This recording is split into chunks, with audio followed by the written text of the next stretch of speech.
Abra sua Bíblia em Efésios capítulo 5. Hoje nós vamos estudar os versículos 18 até 21. Acompanhe comigo a leitura. E não vos embriagueis com vinho, que leva à devassidão, mas enchei-vos do Espírito, falando entre vós com salmos, hinos e cânticos espirituais, cantando e louvando ao Senhor no coração, e sempre dando graças por tudo a Deus, o Pai, em nome de nosso Senhor Jesus Cristo, sujeitando-vos uns aos outros no temor de Cristo. Você vai concordar comigo que hoje em dia há uma grande controvérsia sobre a liberdade cristã e sobre o que significa ser cheio do Espírito. Por exemplo, há muita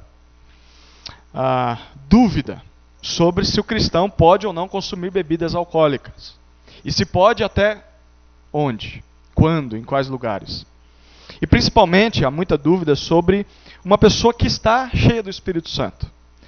Nós vemos na televisão ou na internet que muitos rodopiam, muitos profetizam, muitos gritam, muitos caem no chão, muitos entram em transe. Mas qual será a verdadeira posição bíblica sobre esses assuntos? Será que de fato nós devemos entender essas coisas da maneira com que elas têm sido apresentadas para nós? Eu vou abrir aspas aqui, nesse mundo evangélico atual, fecha aspas. Será que a gente tem que engolir isso e dizer, não, se estão fazendo é porque é de Deus? Esse texto de Efésios 5, de 18 a 21, certamente tem muito a dizer para nós sobre esses dois assuntos. Paulo está na segunda parte da carta dele, e é a parte prática da carta. Na primeira, ele descreveu tudo aquilo que nós já somos e tudo aquilo que nós já temos em Cristo. Capítulos 1 até 3. E agora, ele mostra como nós devemos viver uma vez que já temos essas bênçãos espirituais, que são os capítulos 4 até 6. E desde o capítulo 4, Paulo vem dando uma lista de pelo menos 8 práticas de um filho de Deus. E essas práticas, elas são compostas de não faça isso e faça isso no lugar. Por exemplo, ele diz, aquele que mentia, não minta mais, mas fale a verdade. Aquele que roubava, não roube mais, mas agora trabalhe para que tenha sustento e possa ajudar quem precisa. Então, em outras palavras, Paulo está dizendo, a vida cristã, ela não é só você parar de fazer o que é errado e o que é pecaminoso. Isso está dentro da vida cristã.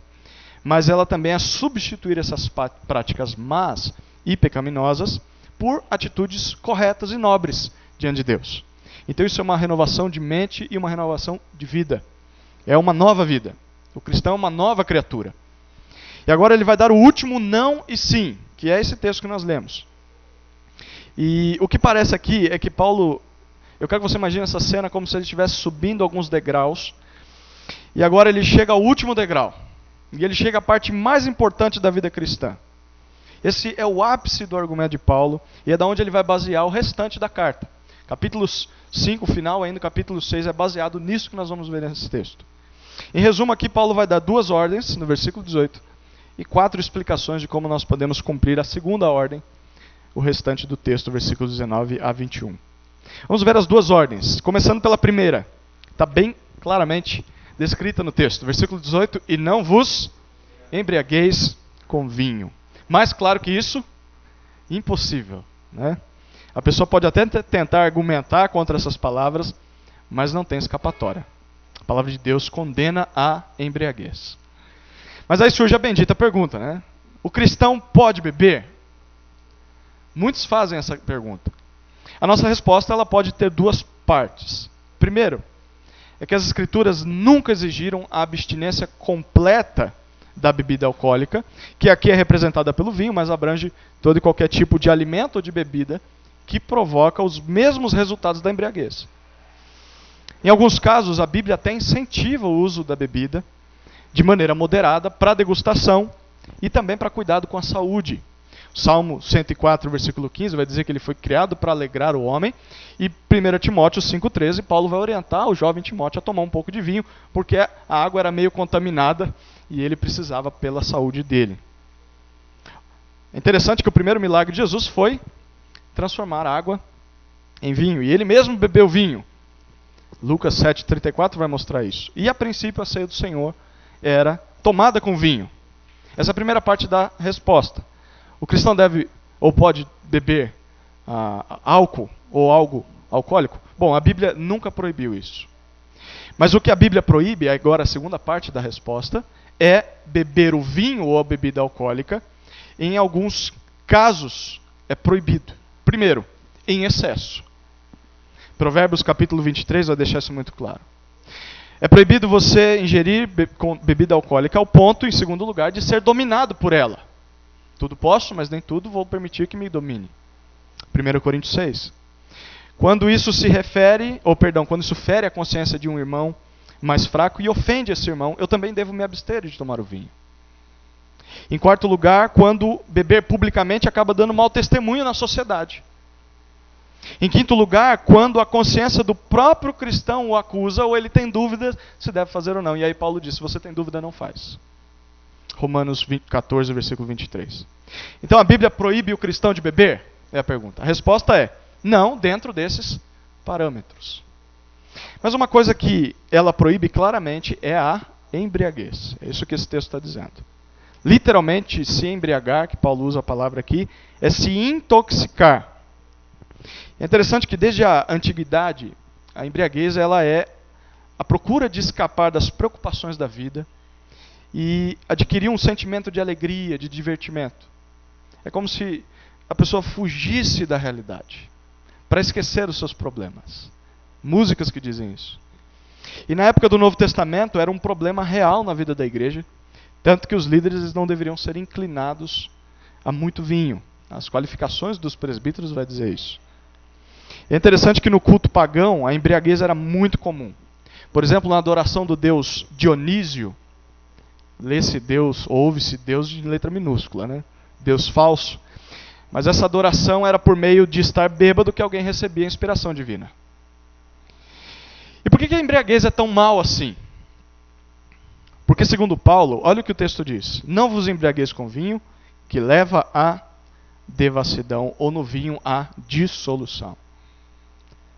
Lembre-se que quando nós estudamos o capítulo 5, versículo 5, Paulo diz que a vida devassa é uma vida de quem não tem herança no reino de Deus. Ou seja, é uma vida que não é a vida de um crente de verdade.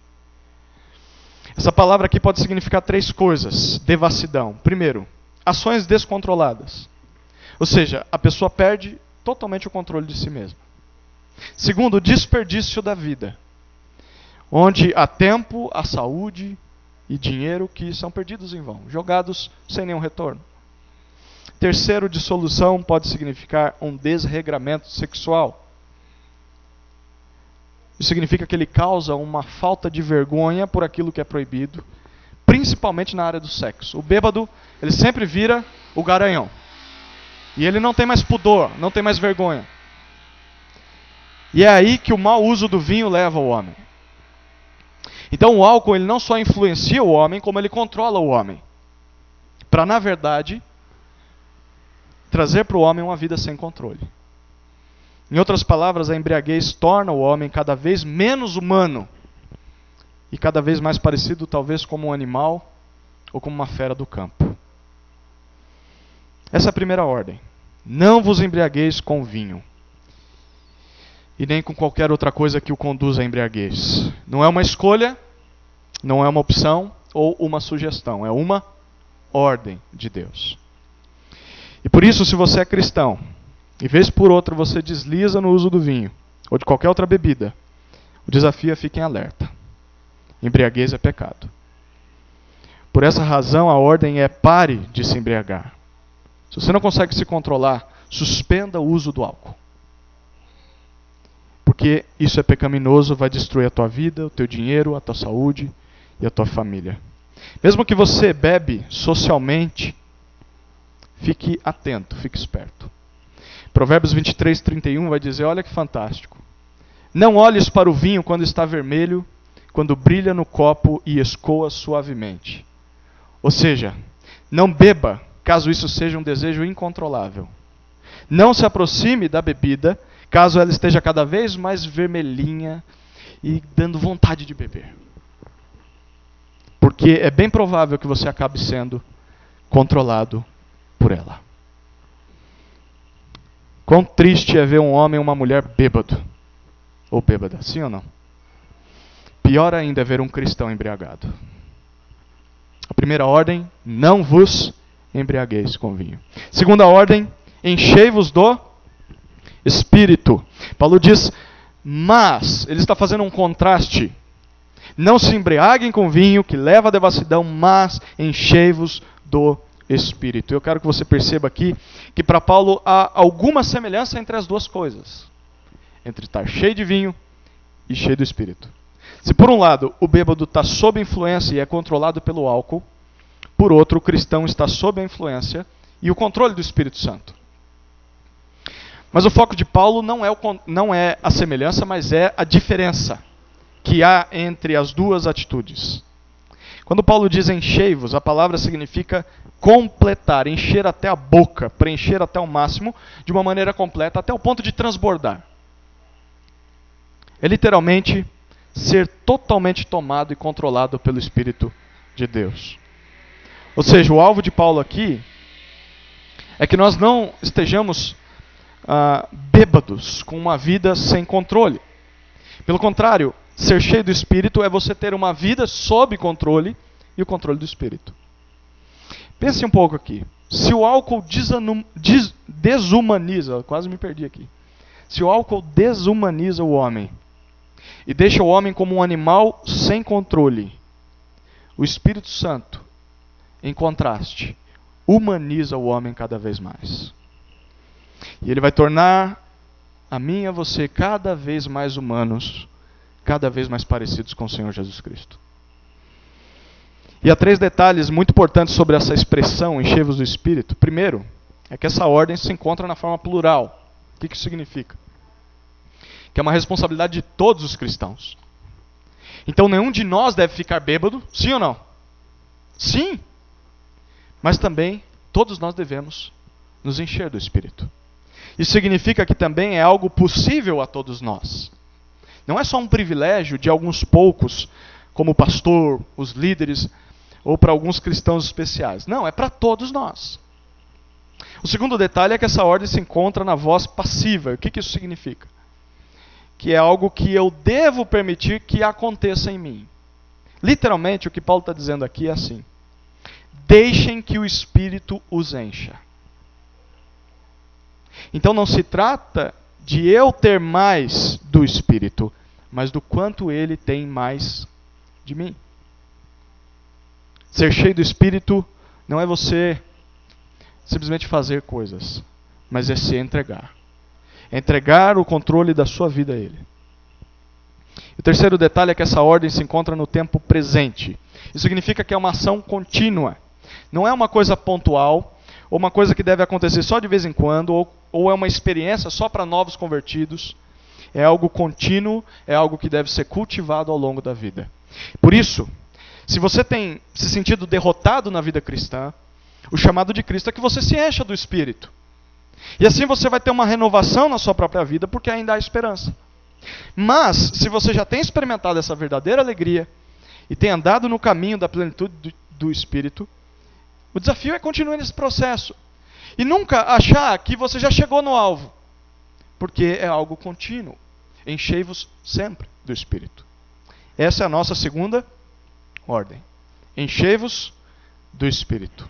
O interessante é que nessa carta Paulo já citou o Espírito Santo algumas vezes. E 2 são muito importantes aqui. A primeira é que ele disse que os cristãos foram selados, marcados com o Espírito Santo, e que o Espírito é a garantia de que eles terão vida eterna. Capítulo 1, versículos 13 e 14. Em outras palavras, Paulo disse: todo crente verdadeiro, ele já foi batizado com o Espírito Santo, e ele tem o Espírito vivendo dentro de si. A segunda ocorrência está no capítulo 4, e foi o texto que o Sr. Aguinaldo trouxe para nós. Paulo chamou os Efésios a não entristecerem o Espírito Santo. 4:30. Não causarem aflição ao Espírito Santo que estava neles. O que isso significa? Significa que o Espírito Santo não é meramente uma força cósmica ou uma força divina, ele é uma força divina e não simplesmente uma força cósmica. Ou ele é um sopro vindo da parte de Deus que dá poder para as pessoas. Ou o Espírito Santo não é uma coisa que desperta os arrepios na espinha. Olha, senti alguma coisa, eu acho que o Espírito está aqui. Não. Segundo a Escritura, o Espírito Santo é a terceira pessoa da Trindade. Isso significa que ele é o próprio Deus. E como pessoa, o Espírito Santo tem vontade, tem personalidade, tem opinião, tem sentimentos, etc. Mas ele também é, como o próprio nome diz, santo. Espírito Santo. Isso significa que ele não suporta o pecado. E por isso, em qualquer pessoa que ele habite, o Espírito vai trabalhar para tornar essa pessoa cada vez mais santa. Ele vai incomodar essa pessoa do pecado, ele vai convencê-la da sua culpa e ele vai conduzi-la até Cristo. E ele vai capacitar essa pessoa a praticar a justiça. Então uma pessoa cheia do Espírito não vai ser alguém descontrolado ou agir como bêbado. Como muitos evangélicos por aí que dizem que estão cheios do Espírito. Pelo contrário, alguém cheio do Espírito vai ser uma pessoa que se autocontrola, que está no caminho rumo à santidade. Sob a influência do Espírito, nós não perdemos o controle, nós o ganhamos. Interessante que na carta aos Colossenses, Paulo, falando um texto bem paralelo com esse, bem parecido, ele diz isso em outras palavras. Em Colossenses 3,16 ele vai dizer: a palavra de Cristo habite ricamente em vós. Em outras palavras, ser cheio do Espírito e ter Cristo vivendo em nós é a mesma coisa. Essa é a nossa responsabilidade. Sermos cheios do Espírito Santo.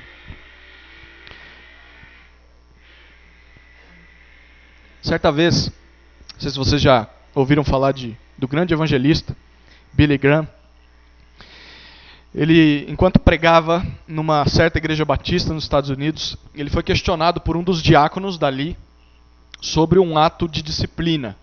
E ele estava se queixando com Billy Graham porque a igreja dele não disciplinava um outro diácono que vivia embriagado. Vira e mexe aparecendo na igreja cheirando álcool. E aí Billy Graham respondeu o seguinte para ele: você quer saber se ele deve ser disciplinado? Sim, porque embriaguez é pecado. E ele citou esse texto. Mas, nesse mesmo texto de Efésios 5,18, há uma outra ordem: enchei-vos do Espírito. Agora, Spurgeon disse para aquele diácono: eu te pergunto, vocês já disciplinaram algum diácono por não estar cheio do Espírito? Porque é uma ordem.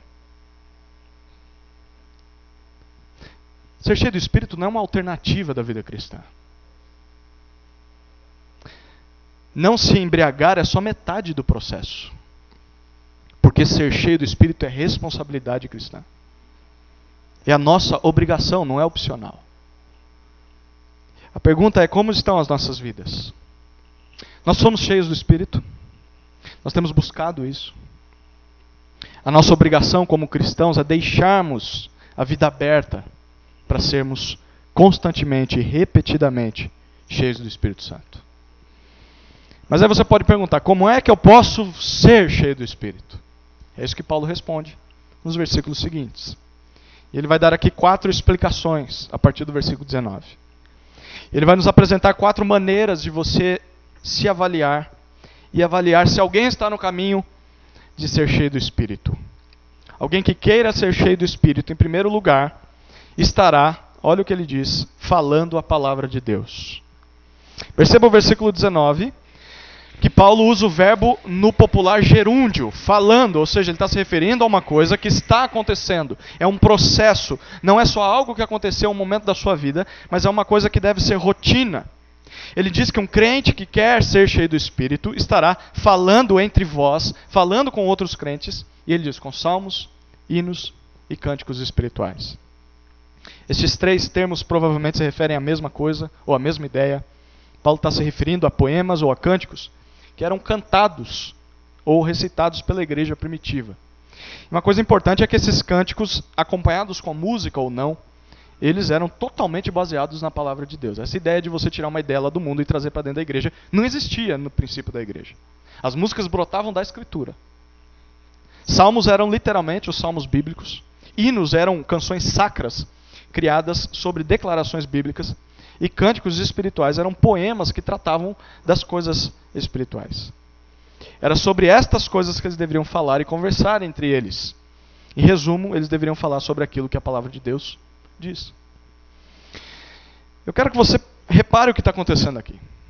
Paulo está dizendo que se nós não falamos uns com os outros sobre verdades maravilhosas e profundas da palavra de Deus, nós nunca seremos cheios do Espírito. E isso deve nos fazer pensar seriamente. Eu quero te perguntar qual foi a última vez que você conversou com alguém sobre coisas teológicas. Citando algum versículo, comentando sobre o último sermão que você ouviu, ou discutindo sobre a sua última devocional. Isso deveria deixar as mulheres presentes aqui bem pensativas. Aquelas conversas com as mães dos alunos na porta da escola, como que elas são? Os diálogos no café da tarde ou na calçada no fim do dia são a respeito da palavra de Deus? A comunicação com o marido e com os filhos reflete esse texto? Ao término do culto é sobre isso que vocês conversam como mulheres? Ou é mais gostoso falar do cabelo da fulana, do filho da outra, do quanto o seu marido é omisso, ou do quanto o seu filho é desobediente, etc. Mas aí as mulheres ficam bravas, né? Mas tem para os homens também. E nós, homens? Nós também deveríamos estar em alerta. Será que nós somos capazes de conversar ao término do culto? Ou no churrasco de domingo? Ou no ônibus para o trabalho? Ou quando nós recebemos uma visita na nossa casa? Será que nós conseguimos conversar com algo que seja além? Que não seja sobre futebol, sobre trabalho, sobre saúde, sobre dinheiro, sobre mulher? Será? Que vergonha não termos outros assuntos com os nossos amigos. Que vergonha nós não falarmos sobre a palavra com os nossos filhos. Que vergonha não falarmos entre nós com salmos, hinos e cânticos espirituais. E ainda nós queremos ou dizemos que somos cheios, queremos ser cheios do Espírito Santo. Com certeza não estamos. Porque alguém cheio do Espírito está fazendo isso aqui. Mas também a segunda maneira de ser cheio do Espírito é que essa pessoa estará louvando de coração ao Senhor. Olha o versículo 19 ainda diz. Os verbos no gerúndio eles continuam. E nós vemos mais dois que trazem um sentido muito parecido. Cantando ou entoando e louvando ao Senhor. A palavra cantar é uma palavrinha que significa cantar para o louvor de alguém. E louvar é uma adaptação interessante da palavra hebraica salmo. Ou seja, salmodiar. É você produzir música instrumental em honra de alguém. Então, o que é cantar e louvar ao Senhor? Em outras palavras, é declarar poemas de exaltação e de amor a Deus de uma maneira cantada. E perceba de onde esses poemas surgem. Paulo diz no coração. No interior, no centro imaterial do homem. O John Stott, ele traduz as palavras de Paulo da seguinte maneira. Você estará cheio do Espírito se estiver fazendo música no coração, destinada aos ouvidos de Deus. O interessante é que na música há o contraste da alegria com a falsa alegria que a bebida traz. Lembra? Aquela falsa e rude alegria que o vinho promove é contrastada com a adoração cristã, em que a alegria verdadeira é expressada por uma adoração sóbria e verdadeira e sincera. E se o cristão fala a palavra de Deus, as músicas dele vão ser baseadas aonde? Na própria palavra de Deus. Deus é o centro. Deus é soberano. Deus é o ser adorado e não é o cristão que está cantando, e muito menos os pensamentos egoístas e humanistas desse mundo. Esse é um dos pontos mais famosos no mundo evangélico, mas um dos mais mal compreendidos. Porque muitas pessoas acham que louvar a Deus é só no momento lá de cantar. E que esse cantar ele pode ser de qualquer tipo de letra, desde que eu me sinta bem quando faço isso. Então a pessoa está cantando uma heresia, estou louvando a Deus de coração. Mas não é isso que Paulo está falando aqui. A verdadeira adoração é interna, é no coração. Ela não é baseada nas ideias do homem, mas é nas ideias do próprio Deus. Ela não é destinada aos homens, mas ao Senhor. Então não é só um ritual, mas é de coração. Não é com qualquer letra, mas com a verdade. E não é para qualquer pessoa, é para Deus.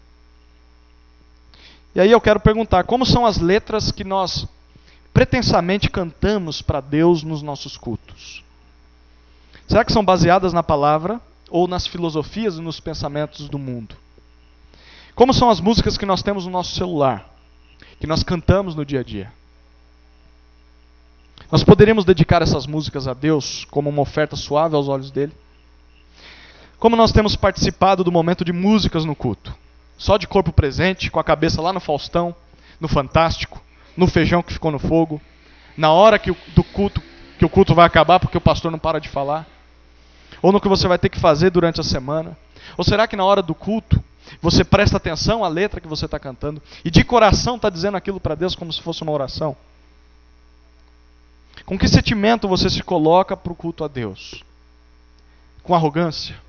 Com soberba? De qualquer jeito, com desleixo? Querendo algo em troca? Ou é para adorar a Deus por quem Ele é?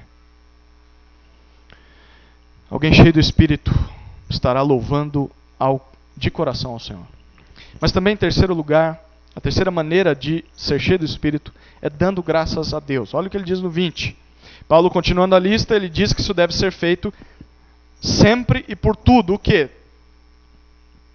Versículo 20. E sempre dando graças por tudo a Deus. Sempre significa que é em todas as ocasiões. E não somente no momento de agradecer na reunião de oração ou em outras reuniões. Então você vai agradecer na rua, em casa, no trabalho, na alegria, na tristeza, no momento de prazer e até mesmo no momento de dor. E por tudo indica que nós devemos dar graças por todas as coisas que Deus tem feito. O crente cheio do Espírito, ele será marcado por palavras de gratidão e não de murmuração. Ele está cheio, mas ele não está cheio de queixas, mas está cheio de ações de graça. E segundo Paulo, essa gratidão, o versículo 20 ainda diz, deve ser ao Pai em nome de nosso Senhor Jesus Cristo. Significa que nós podemos agradecer por tudo o que significa ter Deus como Pai e por tudo aquilo que Jesus Cristo nos representa na vida. O fato é que para sermos cheios do Espírito, nós precisamos ser gratos em todas as ocasiões e por tudo que tem acontecido. Porque nós sabemos que Deus é o nosso Pai e Ele tem cuidado de nós. É a gratidão que nos impede, por exemplo, de murmurar e de cobiçar o que os outros têm.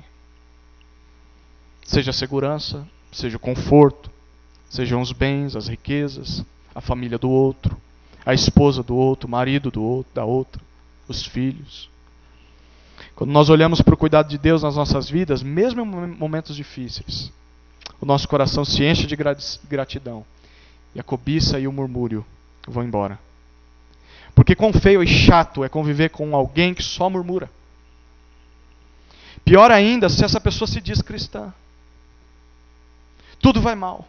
É o casamento. E os filhos? Mas os filhos também estão mal. E o trabalho está horrível. E a escola? Nossa, terrível também. E a casa? Não, de perna pro ar. E a igreja? Não aguento mais. E o pastor tem que ir embora. E os irmãos? Não quero mais. Nada está bom. Nunca tem algo por agradecer. Será mesmo? Será que não temos um sequer motivo para sermos gratos? Nós não temos sido abençoados pelo Pai? Jesus Cristo não é suficiente para nós? Será que nós precisamos de tudo aquilo que queremos para sermos felizes? Ou a graça nos basta? Será que a chave para o contentamento e a verdadeira alegria não está na gratidão? Um cristão cheio de Espírito é constantemente grato. Se você não é assim, preste atenção nesse texto. Você está longe de ser cheio do Espírito. Por fim, o cristão cheio do Espírito estará se sujeitando aos outros. Versículo 21. O último verbo no gerúndio é esse. Sujeitando-vos uns aos outros. Se sujeitar significa se colocar abaixo do outro, se submeter ao serviço do outro. E da maneira com que Paulo escreve aqui, traz a ideia de algo que eu preciso permitir que aconteça. É uma decisão pessoal minha de me rebaixar pelo outro. É tirar o foco de mim e pensar no outro. É dar o melhor que eu queria para mim a ele. Isso deve ser feito no temor de Cristo, ou seja, por temor a Cristo. Em outras palavras, porque você já teme a Jesus. e você quer respeitar e honrar a Cristo, você se coloca abaixo dos outros, você se sujeita aos outros, porque é isso que Ele espera de você. Se você se sujeita aos outros, você honra a Cristo. E é interessante que se você já se sujeita a Jesus, você não vai achar dificuldade nenhuma em entender que deve se sujeitar aos outros, em amor e em serviço. Não que isso seja fácil, mas você já sabe como é se sujeitar. Mas se você não consegue nem se submeter a Jesus, à autoridade de Jesus, você não vai sentir necessidade nenhuma de se sujeitar aos outros. Lembra? Alguém cheio de álcool é uma pessoa agressiva e arrogante. Alguém cheio do Espírito é humilde e manso. Isso porque o Espírito Santo é o Espírito de Cristo. E Cristo é manso e humilde de coração. Certa vez eu estava, num domingo pela manhã, tomando café e eu ouvi uma gritaria na rua. Eu saí pela janela só para olhar. E eu vi um certo obreiro de uma certa igreja próximo de casa, gritando com um cobrador, um vendedor de rua. E aí ele cobrava uma dívida que tinha que ser paga e o obreiro começou a se exaltar e falar um monte de palavrão. E eu achei interessante, saí para ver. Aí o vendedor disse assim: rapaz, você não é crente não? Você vai na igreja e ainda faz essas coisas? Aí esse obreiro respondeu o seguinte: eu sou crente sim, e vou na igreja sim. Mas eu sou crente só lá dentro. Aqui fora é outra história. Obviamente esse homem não estava cheio do Espírito Santo. Podia ser qualquer outro espírito, mas o santo não era. Alguém cheio do Espírito ou no caminho para isso se considera menor que o outro. E ele serve como Cristo o serve. Se isso não acontece, ali não há plenitude de Espírito. Pergunta: como estão os nossos relacionamentos dentro de casa? Como nós tratamos a nossa esposa, o nosso marido, os nossos filhos? Como nós reagimos a cobranças, palavras duras ou palavras injustas? Como nós reagimos quando ouvimos um não das pessoas? Como nós somos no trânsito? Que o nosso viver diário seja marcado por sujeição aos outros. Urgentemente precisamos disso. Nós podemos tirar 4 lições finais e principais sobre ser cheio do Espírito. A primeira lição é que ser cheio do Espírito Santo é em resumo, exercer autocontrole. É você ser cada vez mais humano, mais parecido com Cristo. Logo, essas invencionices que nós vemos nas igrejas por todo o Brasil e pela internet, elas não passam de bobagem. Uma pessoa cheia do Espírito, ela não sai correndo descontrolada pela igreja. Ela não fica rindo à toa, ou não fica rodopiando no manto, ou não sobe em pau de sebo, ou não fica gritando línguas esquisitas como um bêbado. Pelo contrário, ela vai exercer o controle próprio, que é um fruto do Espírito. Lembra de Gálatas? Domínio próprio. Onde há o Espírito, há sanidade e a ordem. Além disso, alguém cheio do Espírito, que é santo, vai estar no caminho da santidade. Não adianta nada rodopiar, fazer show na igreja, se em casa a pessoa é agressiva, se ela é desonesta, se ela é adúltera, se ela é boca suja. Essa pessoa não está cheia do Espírito Santo. Ser cheio do Espírito Santo é aqui dentro e é lá fora. Segunda lição. Ser cheio do Espírito envolve os nossos relacionamentos de amor com Deus e com os outros. Isso é fantástico. Você reparou nisso? Das 4 maneiras de sermos cheios do Espírito que Paulo deu, 2 envolvem as pessoas e 2 envolvem a Deus. Lembra? Versículo 19. Falando entre vós. Versículo 21. Sujeitando-vos uns aos outros. Opa, legal. Eu e os outros. Versículo 19. Cantando e louvando ao Senhor. E versículo 20, dando graças a Deus. Em resumo, ser cheio do Espírito é você amar a Deus e amar aos outros. Isso significa que ninguém pode dizer: olha, eu estou bem com Deus, eu estou cheio do Espírito. não pode dizer isso se a vida com os outros está torta. Ninguém pode dizer que está cheio do Espírito se não congrega. E se não tem vida em comunidade. Porque essa pessoa, ninguém pode questionar o tempo que ela tem com Deus, mas ela só tem metade do caminho. A outra metade envolve os outros. Envolve a mesma comunidade de fé que ela tem. A terceira lição é que ser cheio do Espírito não é uma experiência mística ou estérea, mas prática. Tanto na forma de você buscar, como de perceber alguém com o Espírito. Todas as maneiras são visíveis, nós lemos aqui. Isso significa que se nós tivermos um pouco de atenção para o nosso viver e para os nossos irmãos, nós vamos ver claramente se nós estamos cheios do Espírito ou se nossos irmãos estão cheios do Espírito. Porque ser cheio do Espírito é visível na prática. É alguém que vai estar sempre dando graças. É alguém que sempre vai estar louvando ao Senhor de coração. É alguém que vai estar sempre se sujeitando uns aos outros. É alguém que vai estar sempre falando da palavra de Deus. Isso é alguém cheio do Espírito Santo. Não é só algo espiritual e interno, mas se manifesta em atitudes santas e diárias do cristão. Em quarto lugar, ser cheio do Espírito não é fuga das responsabilidades como a embriaguez, mas sim uma busca por resolvê-las com a verdadeira alegria. Isso que é fantástico. O camarada que vai para o bar, ele quer fugir dos problemas. Mas na segunda-feira ele volta, os problemas ainda estão lá. E aumentaram porque o salário todo foi gasto. Interessante que quem se enche do Espírito e vai atrás do Espírito, não foge dos problemas, mas volta para os problemas para resolvê-los. Porque essa pessoa está controlada pelo Espírito e ela vai começar a experimentar uma transformação nos seus relacionamentos, na sua postura, nos seus vícios, nos seus pecados. E não só isso, ele vai experimentar uma alegria verdadeira que o álcool não pode trazer, vinda do céu. Mas é aí que entra a nossa incapacidade de viver assim todos os dias, sim ou não? É um grande alvo da vida cristã, mas é um alvo elevado demais para nós. E se é assim, o que será de nós? É por essa razão que Jesus Cristo veio ao mundo. Ele foi concebido pela ação do Espírito Santo, e desde o ventre da sua mãe ele foi cheio do Espírito Santo. E foi isso que capacitou Jesus a viver a vida que viveu, uma vida sem pecado e uma vida para a glória de Deus.